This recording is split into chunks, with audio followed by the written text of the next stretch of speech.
Mesmer's got a nerf. Surprise, surprise. Sword 3 cannot swap if the clone does not exist anymore.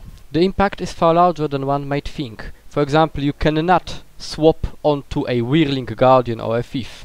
Clone would die to every cleave and you cannot immobilize and teleport to a foe. In my particular family of builds, I do not use stealth as defense, except of mass invisibility. This means I need to rely on blink and on short-range teleports, for example, phase retreat or swap. By the way, this clip shows a build Elegance will not be able to defeat. A perplexity, mobility, tanky diamond skin elementalist. Well, 2 versus 2 situation would be very different, but I cannot win in a duel, because enemy is not so kind to stay in one place and I don't have a burst. Mesmer sword is in a much worse shape than it used to be earlier, but every fight does not look like the set of fights you are about to witness right now. I lost because I did not identify the leech early enough and I didn't port when I saw him. Here, I lost because of enemy crowd control and because distortion ran out too fast. Next one, because Scepter in Berserker build kind of requires stealth to work properly. Especially if you meet a oh my god damage thief. I mean, I hope you see a pattern here. I am not losing because of a particular nerf or a particular situation, but because my reactions are too slow and I made a mistake, either in target selection or in movement or in something else. If I do everything properly, I am able to portal away from the danger. Sure, it is not killing enemies, but it's always something. I am not very happy of the state Mesmers are right now, especially ones without stealth, but I prefer this over being overpowered. For example, Gw2 is a ranger. Because of that, his abilities, his skills as a player, are much higher than mine, for example.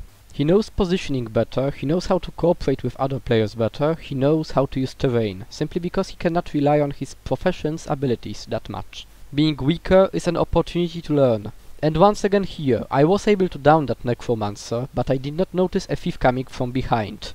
Ergo, my mistake.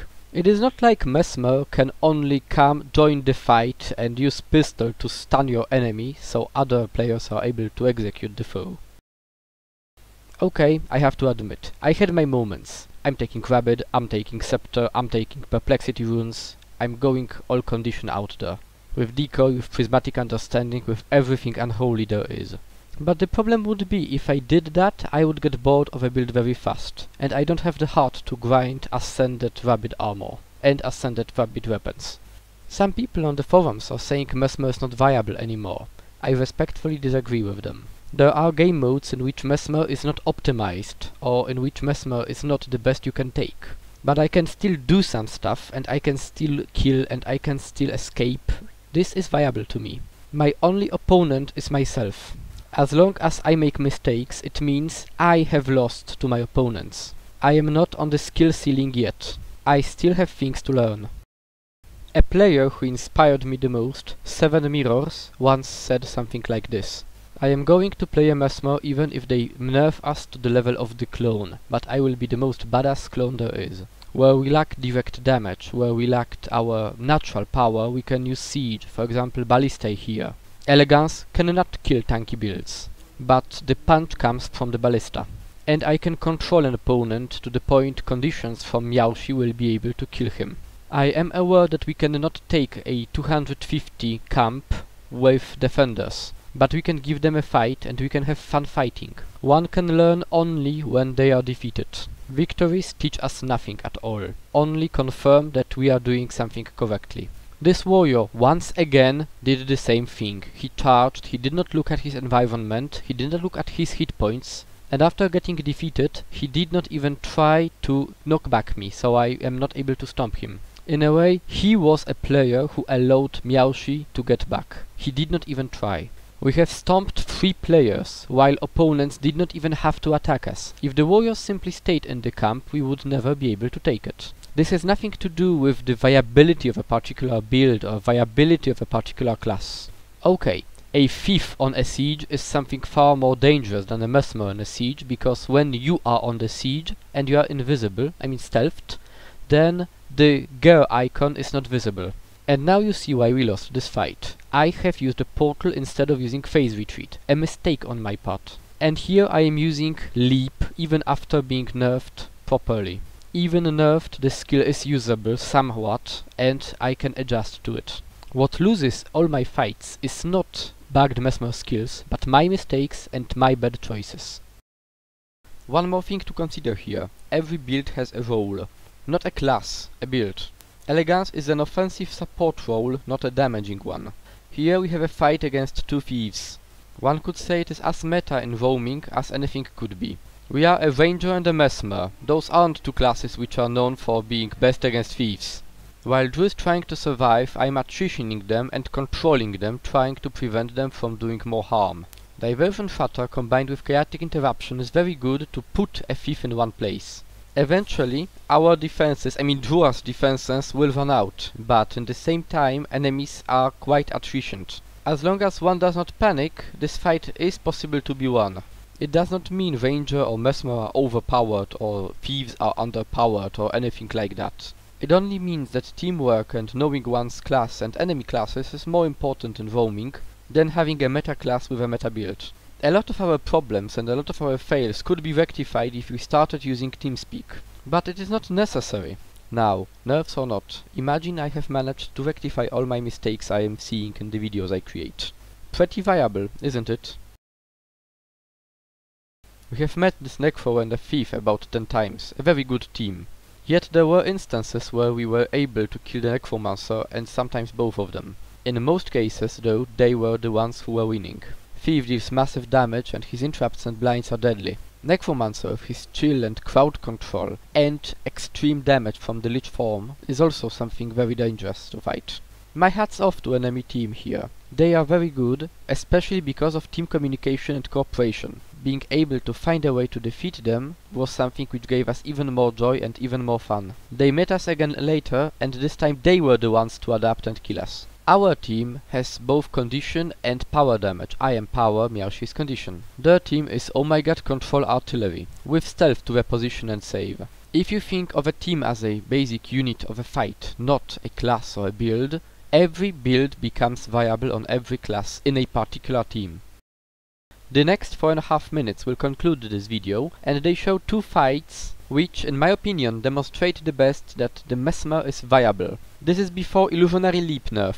We've got 3 Mesmers and a Ranger. I am on Elegance, at least one Mesmer is on Shutter build. Well, I will have to ask Menace what build he is using here. True is on a Sniper Artillery build. Our opponents are close to their spawn and they are kind of numerous. We cannot really communicate because of amount of enemies and the time it requires to write something on chat, so sometimes we tend to do some silly stuff. We are aware of the strength of the light and medium classes. We cannot stay in one spot, we need to spread so enemies will follow one of us. The portal here was a massive mistake. I hope we will regroup. The problem is, only I knew I wanted to regroup. Coming back through a portal was even more massive mistake. It did have one major advantage. Enemies focused me. We have managed to split the enemies. Some of them, I think 3 or 4, run towards me, while the others stayed up. Look at the minimap please. Kalenta got Drew up, while Menace is trying to keep me alive. Or rather, I am trying to stay alive, while Menace is trying to kill people who are trying to follow me. Kalenta and Drew are able to destroy whatever fights them. Or at least slow it down. Now, however stupid it sounds, I know that if I am focused, I will get downed. This is why I run next to a ram to be able to rally of it. Downstate Mesmer has more hit points than an animal. If you look at the minimap, all the enemies are focusing on me, but all of us are focused in the same place. I am trying to escape, they are trying to kill whatever tries to kill me. I know we have at least 2 berserker classes. I ran out of luck and critters and I got downed again. This time all my friends are aware that I am here and they are next to me. Menace pushes them back and raises me up so I am not dead by attrition. And from that point I have no idea what happens. Seems all my friends created a kill zone over here and at least one shutter with mirror images was used. So we have 3 opponents down here and at least 3 on the orbit. What is necessary to be done at this moment is to mop up all the downed opponents and not die in the process. Why were we able to win this fight? First of all, enemies were split. While I was running like a chicken without a head, and Menace was trying to keep me from dying in the process, Drew and Kalenta were killing the remainders, and Menace was softening people who are trying to kill me. Although we were an ad hoc team, we are used to play as a team and we know what the strengths and weaknesses of our party mates are, usually. We are very focused on the location of each other and we are trying to move a lot to force enemy to stretch and to change the fights from everyone hugs each other style to stretched line where we can attack and retreat at will. Note that although we have 3 Mesmers and a Ranger, it is not like we have 3 Mesmers, but 3 Mesmer players with Mesmers having different roles. If it was 3 Elegances, we would fail. 3 Shatters, the same.